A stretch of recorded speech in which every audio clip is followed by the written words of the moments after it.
I would like to ask everyone to please stand up for the national anthem of Canada performed by Corporal Craig Kennedy, Royal Canadian Mounted Police.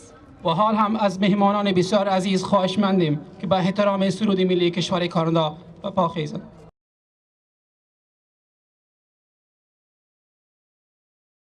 Oh Canada, our home and native land, true patriot love in all thy sons command. Garde ton bras et porte l'épée, il sait porter la croix. Ton histoire est une épopée des plus brillants exploits. God keep our land glorious and free. Oh Canada, we stand on guard for thee. Oh Canada, we stand on guard for thee.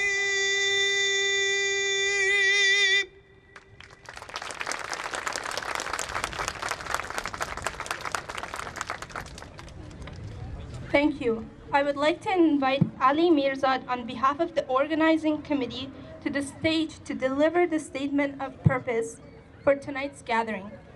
جهان سپاس از آقای کرک کندی و حال هم از آقای علی میرزاد خواهش میکنیم که روی استیج تشریف بیاورند و سخنرانی خود را ارائه کنند.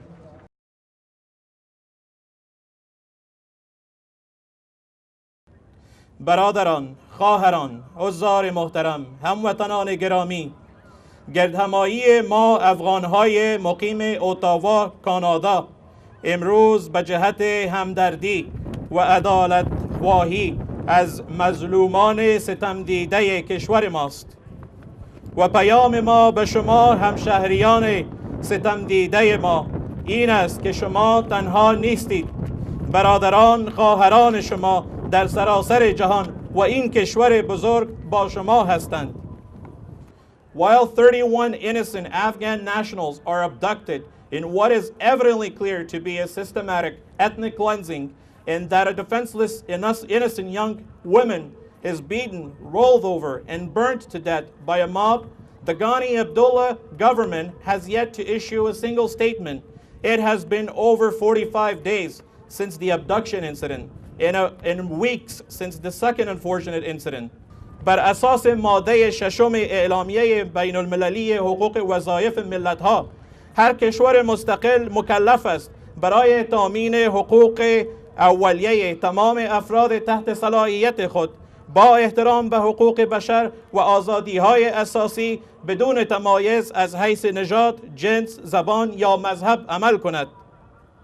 پس بیایید و ثابت کنید که شما رهبر شعاری نیستید، چون که افغانستان بدبخت و ستم دیده ما نیاز به یک رهبر دلسوز دارد که این ویرانه خراب شده را آباد کند و مشکلات این و آن را نپردازید، فقط دفاع از ناموس سرزمین مقدس ما و مستقل ما بکنید. نگذارید که شیاطین گرد پیش مداخلت به امورهای کشور ما بکنند. جناب آقای غنی، جناب آقای عبدالله، بدون تأخیر اسیران ربوده شده را رها کنید، بدون و بدین سیاست بازی های خود پایان بیاورید، زیرا که کانادا به عنوان یکی از بزرگترین همکاران نظامی و مالی پروژه های بازسازی افغانستان و پیشرو در جهان بین المللی من حیث پیشرو سکوت خود را می شکند و به وظایف اخلاقی و وجدانیش عمل خواهد کرد. این کشور اضافه به میلیاردها دلار کمک مالی خون فرزندان غیورشان را قربانی صلح و ثبات در افغانستان کردند، نه برای وحشت ملی شما. Canada, as a world-leading peace advocate and one of the biggest financial contributors of Afghanistan, has a moral and ethical obligation to speak out about such violations of human rights. We invite you to stand with us and give voice to the millions of Afghans victimized by the Ghani Abdullah's strategy of silence. Ladies and gentlemen, mesdames et messieurs, it is therefore in this context that we, Ottawa Afghan Canadians, along with our compatriots in Afghanistan and elsewhere around the world, in protest of these injustices and increased insecurities and the inaction of the current government of Ghani and Abdullah, the ruling party, are holding this peaceful gathering before our Canadian Parliament. We are grateful that with your significant presence, you support us in giving voice to these victims and their helpless families. On behalf of the victims, their family, and the just people of Afghanistan, we thank you. Merci.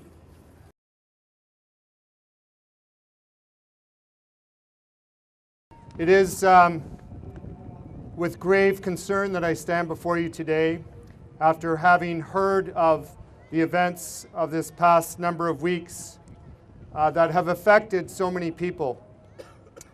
Let me start with the story of the one young woman who captured the imagination of the world with her story and her plight.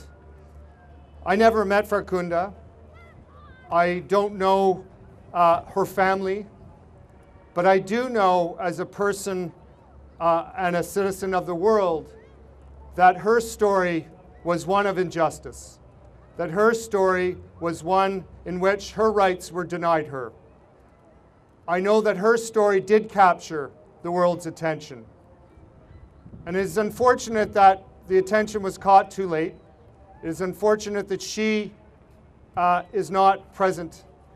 But her history and her story should not be forgotten, because her story is about the rights of all individuals, that all individuals have the right to participate in their society, whether they are woman or man, or whatever their ethnicity. Every single person has the right to participate. But sadly, for Farkunda, those rights were taken away from her. And sadly, it was a mob who took away her life and her liberties. But we also are here today to talk about the plight of 31 individuals who were kidnapped, taken away from their families, taken away from their communities. And these, from all accounts, and I've read the accounts, were everyday people like you and I, who are trying to make a life for their family. And so it is clear that we must speak up, and the message is clear to the government that in the instance of the 31 who have been abducted, that first of all, recognition should be made. Secondly, that their lives are protected and saved, and from all accounts, 2 have already died. But that the life and the sanctity of life of those who are still living must be preserved. Because, after all, as Canadians, and I address you as Canadians, we hold the value of the protection of human rights, of the protection of ethnicities, of the protection of people from diverse backgrounds, to be absolutely paramount to what it is to be a citizen. And we fight for those rights, whether it be here in Canada or it is in Afghanistan.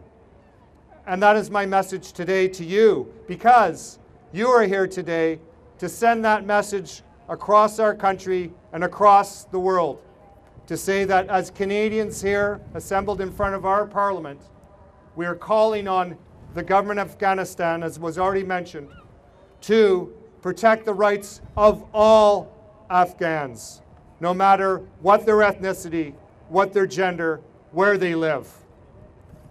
Let me also say that Canada has a special role to play.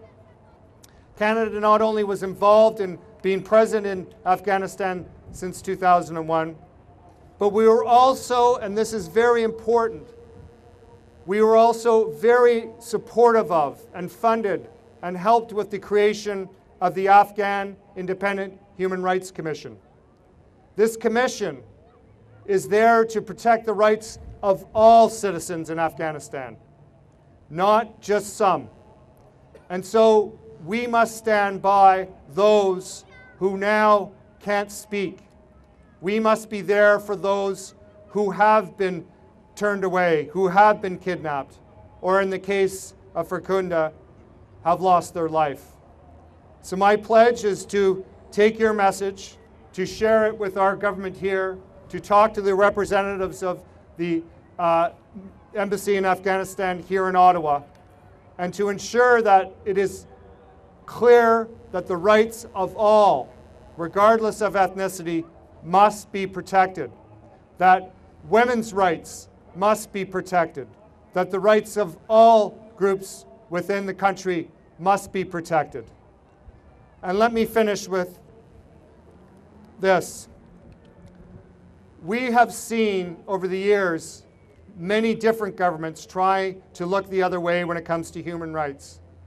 But Canada has always been a spokesperson, a light, a beacon for those who have suffered human rights abuses, for those who have suffered when governments haven't been there to protect them. It is part of our duty as a country within all nations of the world for Canada to step up and to speak out when there are injustices anywhere in the world.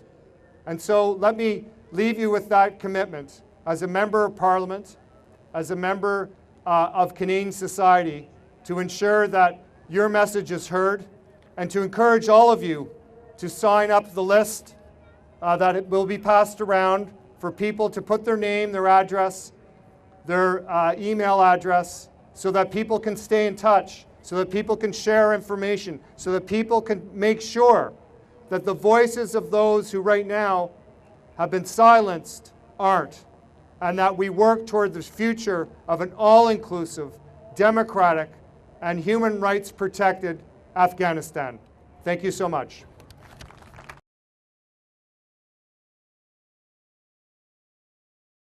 Ladies and gentlemen, although the Honorable Senator Mubina Jaffer could not have been here to personally express her support, I have been given the opportunity to deliver her message.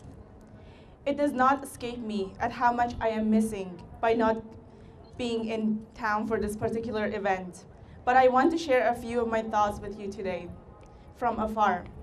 I want to share my thoughts with you for this simple reason. I believe in human rights. I believe we are all entitled to these fundamental rights. And so I stand with the people of Afghanistan. It is unacceptable for people to endure suffering and pain and not be given a voice. It is not just to have 31 innocent Hazaras abducted and it go without notice or acknowledgement. The people of Afghanistan are honest and hardworking and want stability for their own nation. I stand with them in their journey for peace. Part of this journey is speaking out for injustice, which is what this event, Justice for Humanity in Afghanistan, is seeking to do today. It is because of this that I extend my support and gratitude for their work. All of us who are privileged to have our voices heard hold a responsibility to speak out for justice and our fellow human beings. I commend the organizers for doing their part in this today. Sincerely, the Honorable Mubina Jaffer, Senator for British Columbia.